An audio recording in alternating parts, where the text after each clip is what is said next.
साथियों, आप सभी का इस प्लेटफॉर्म पर स्वागत है। यहाँ पर हम लोग कुछ महत्वपूर्ण करंट अफेयर को देखेंगे जो आपके आगामी यूपी पीसीएस या जो अन्य राज्य स्तरीय परीक्षाएं हैं उनके लिए काफ़ी महत्वपूर्ण साबित होंगे। तो चलिए प्रारंभ करते हैं। सबसे पहले बात करते हैं कि अभी हाल ही में ब्राज़ील में सुदूर द्वीप पर प्लास्टिक के कचरे मिले हैं। देखिए, जियोलॉजिस्ट फर्नांडा अवेलर सेंटोस और उनकी टीम ने ब्राज़ील के त्रिन दादे द्वीप में प्लास्टिक के कचरे से बनी चट्टानों का पता लगाया है। तो यहाँ पर हमारे लिए महत्वपूर्ण ये है कि त्रि त्रिनदादे द्वीप कहाँ पर स्थित है। तो ये ब्राज़ील का है और ये अटलांटिक ओशियन में स्थित है। तो ये बात आपको ध्यान रखनी है। आगे चलते हैं। अगला है कि युगांडा, अफ्रीकी देश युगांडा की संसद ने जो है एक विधेयक पारित किया है जिसमें एलजीबीटीक्यू के तौर पर पहचान को अपराध घोषित किया गया है।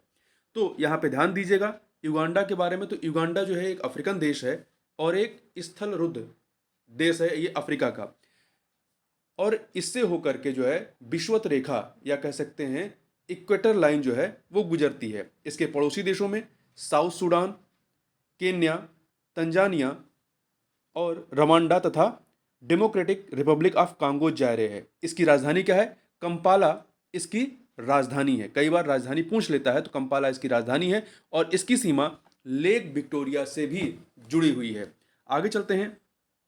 अगला है आपका कि देखिए, राजस्थान विधानसभा ने प्राइवेट डॉक्टर्स के विरोध के बीच स्वास्थ्य का अधिकार विधेयक ध्वनिमत से पारित कर दिया। तो ध्यान रखिएगा, स्वास्थ्य का अधिकार किस राज्य ने पारित किया है? तो राजस्थान ने पारित किया है। इसमें है क्या कि राजस्थान के निवासियों को, ये राजस्थान के निवासियों की बात कर रहा है, राजस्थान के निवासियों को राज्य के सभी अस्पतालों में बिना पूर्व भुगतान के आपातकालीन इलाज कराने का अधिकार मिलेगा। बकोल विधेयक स्वास्थ्य सेवा प्रदाता कानूनी मामलों में पुलिस की मंजूरी के लिए इलाज में देरी नहीं करेंगे। आगे बात करते हैं। देखिए, कंसल्टिंग फर्म ईसीए इंटरनेशनल के अनुसार अमेरिका का न्यूयॉर्क जो है 2022 में बिजनेस ट्रेवल के लिए दुनिया का सबसे महंगा शहर था। दूसरे नंबर पे स्विट्जरलैंड का जिनेवा, तीसरे पे अमेरिका का वाशिंगटन डीसी और चौथे पे स्विट्जरलैंड का ज्यूरिख रहा है और पांचवें पे अमेरिका का ही सैन फ्रांसिस्को रहा है। और ध्यान दीजिएगा, वहीं पर हांगकांग जो है बिजनेस ट्रेवल के लिए एशिया का सबसे महंगा शहर रहा है, एशिया का। आगे चलते हैं। अगला है, देखिए, छत्तीसगढ़ सरकार ने 1 जून से राज्य के लोगों के लिए सभी सरकारी अस्पतालों में इलाज, दवाइयां और टेस्ट निःशुल्क करने की घोषणा की है। और इसको नाम क्या दिया जाएगा? इसको नाम दिया जाएगा स्वास्थ्य न्याय योजना। आगे बढ़ते हैं। अगला है आपका कि कॉरपोरेट एवं रिस्क कंसल्टिंग फर्म क्रॉल की सेलिब्रिटी मूल्यांकन रिपोर्ट के मुताबिक 2022 में क्रिकेटर विराट कोहली को पीछे छोड़ते हुए अभिनेता रणवीर सिंह विज्ञापनों के लिए भारत के सबसे मूल्यवान सेलिब्रिटी बन गए। मतलब पहले पे रणवीर सिंह है, दूसरे पे विराट कोहली हैं और तीसरे पे अक्षय कुमार हैं। और ये जो शीर्ष 5 हैं इसमें से 2 महिलाएं हैं, चौथे पे आलिया भट्ट और पांचवें पे दीपिका पादुकोण हैं। आगे चलते हैं। अगला है, संयुक्त राष्ट्र की वर्ल्ड हैप्पीनेस रिपोर्ट 2023 के मुताबिक फिनलैंड दुनिया का सबसे खुशहाल देश है। तो ध्यान रखिएगा, दुनिया का सबसे खुशहाल देश कौन सा है? फिनलैंड है। और ऐसा लगातार छठी बार जो है फिनलैंड पहले नंबर पे रहा है। ध्यान रखने वाली बात है कि वर्ल्ड हैप्पीनेस रिपोर्ट कौन जारी करता है? संयुक्त राष्ट्र जारी करता है। और पहले नंबर पे कौन है? फिनलैंड है। इसके बाद यहाँ पे आप चार्ट में देखें तो देखिए, फिनलैंड जो है नंबर 1 पर है, डेनमार्क दूसरे पे है, आइसलैंड तीसरे पे है, इजराइल चौथे पे है, पांचवें पे नीदरलैंड है। ठीक है। इसके अतिरिक्त अमेरिका की बात करें तो अमेरिका जो है 15वें नंबर पे है, अमेरिका 15वें नंबर पे है, जर्मनी 16वें पे है, यूके 19वें पे है, सिंगापुर 25वें पे है। और वहीं भारत की बात करें तो भारत महत्वपूर्ण है, भारत का याद रखिएगा 126वें पे है। तो पहले पे फिनलैंड है, भारत 126वें पे है। और इन 137 देशों में सबसे लास्ट में कौन है? 137वें नंबर पे कौन है? अफगानिस्तान है। तो ध्यान दीजिए कि 2023 की रिपोर्ट आई है, इसमें भारत 126वें नंबर पे रहा है। तो 2022 की रिपोर्ट में किस नंबर पे था? 136वें नंबर पे था। और 2021 में 139वें नंबर पे था। तो इस प्रकार से देखें, भारत की रैंक इसमें सुधर रही है। ठीक है। 2021 में 139 से 3 रैंक का उछाल होता है 136, अब सीधे 10 अंक का उछाल है। ध्यान रखिएगा, कितने अंक का उछाल है? पिछली बार से 10 अंकों का उछाल है या 10 स्थानों का। 2022 में 136 था और 2023 में 126वें नंबर पे है। तो ये महत्वपूर्ण ही याद रखिएगा। वहीं पे देखिए, अभी 20 मार्च को जो है विश्व गौरैया दिवस मनाया गया है। तो इसके बारे में याद रखिएगा कि गौरैया को समर्पित विश्व की एकमात्र पट्टिका कहां पर है? वो अहमदाबाद में है। देखिए, हुआ क्या था कि 1974 में पुलिस की फायरिंग में एक गौरैया की मौत हुई थी, जिसकी याद में अहमदाबाद के लोगों ने यह पट्टिका लगाई है। ठीक है। तो कहां पर है? अहमदाबाद में है। आगे बढ़ते हैं।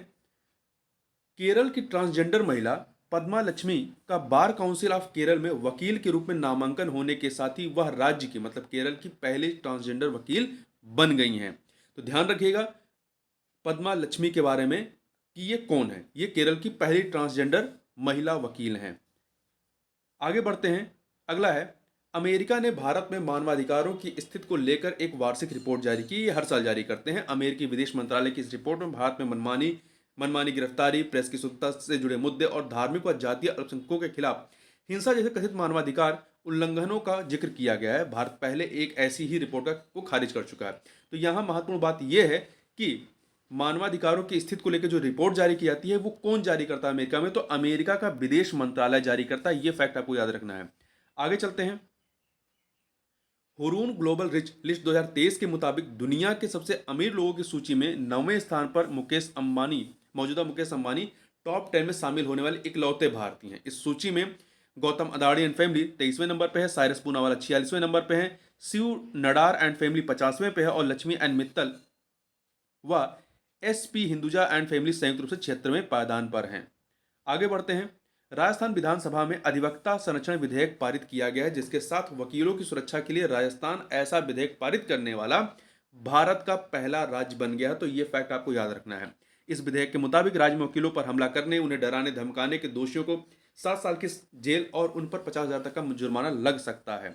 और वहीं आगे बात करें, प्रधानमंत्री नरेंद्र मोदी ने 22 मार्च को भारत 6G विजन डॉक्यूमेंट का अनावरण किया। तो 6G विजन डॉक्यूमेंट है क्या?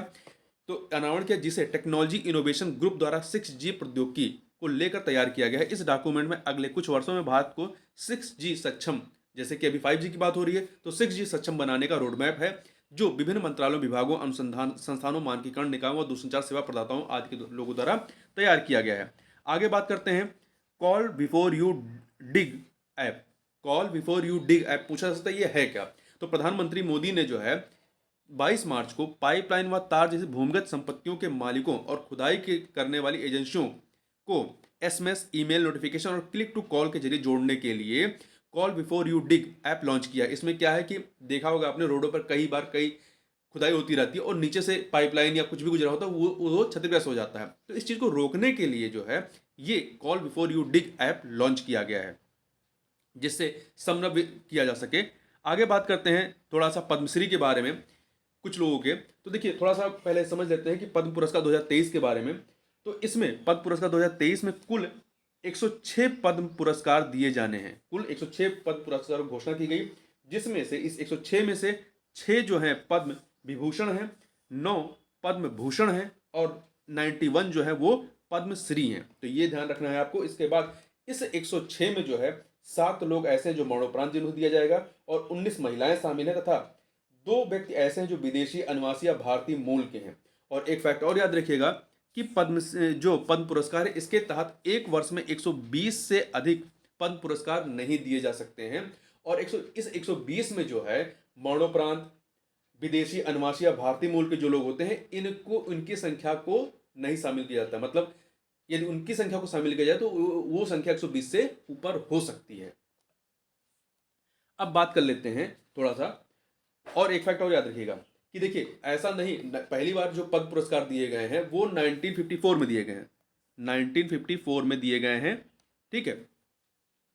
और उसके बाद लगातार नहीं दिया गया है, कुछ वर्षों में ये पुरस्कार नहीं दिए गए। तो वो महत्वपूर्ण है कि कब नहीं दिए गए, जैसे कि 1978 में, फिर 78 के बाद 1979 में और 1993 से 1997 के बीच पद्म पुरस्कार नहीं दिए गए हैं। तो क्या लगातार दिए गए? नहीं, लगातार नहीं दिए गए हैं।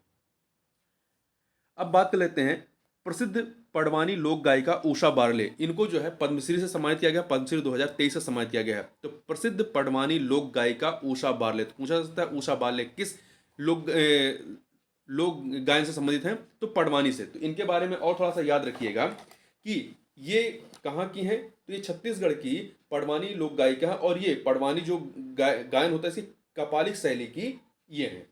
और पडवानी लोक गायिका की जब आप बात करते हैं तो एक नाम आता है तीजन बाई का। तीजन बाई भी जो है पडवानी लोक गायिका रही हैं, काफ़ी मशहूर रही हैं और ये भी छत्तीसगढ़ की ही थी। और इन्हें पद्मश्री जो है 1988 में ही मिला था, जबकि पद्म भूषण जो है 2003 में मिला था। तो जब इनका नाम आता है उषा बारले का, तो तीजन बाई के बारे में भी याद रखें कि तीजन बाई भी पड़वानी लोक गायिका रही हैं। तो यहाँ पर यही आपके लिए महत्वपूर्ण है। आगे बात करते हैं, अगला नाम है हीराबाई इब्राहिम लोबी को। तो हीराबाई इब्राहिम लोबी, इन्हें भी जो है, इन्हें भी पद्म श्री से सम्मानित किया गया है। हीराबाई इब्राहिम लोबी ये गुजरात के सिद्धी आदिवासी समुदाय से संबंधित है और सिद्धी आदिवासी समुदाय के उत्थान के लिए किए गए कार्यों के लिए इन्हें पद्मश्री से सम्मानित किया गया। तो ध्यान रखिएगा, ये गुजरात की हैं और गुजरात के सिद्धी आदिवासी समुदाय के उत्थान के लिए इन्हें यह पुरस्कार दिया गया है, ये सम्मान दिया गया है। वहीं तो देखिए, हुरून ग्लोबल रिच लिस्ट 2023 के में कुल 187 भारतीय अरबपति शामिल है और दुनिया के सबसे अमीर लोगों की सूची में 9वें स्थान पर मुकेश अंबानी समेत सर्वाधिक 66 अरबपति जो हैं वो मुंबई में रहते हैं। कहाँ रहते हैं? मुंबई में रहते हैं। और वहीं नई दिल्ली में 39, जबकि बेंगलुरु में 21 अरबपति रहते हैं। और बकौल हुरून इन 187 भारतीय अरबपतियों में 10 महिला अरबपति शामिल है। तो इस वीडियो में बस इतना ही, मिलते हैं नेक्स्ट वीडियो में, तब तक के लिए बहुत बहुत धन्यवाद।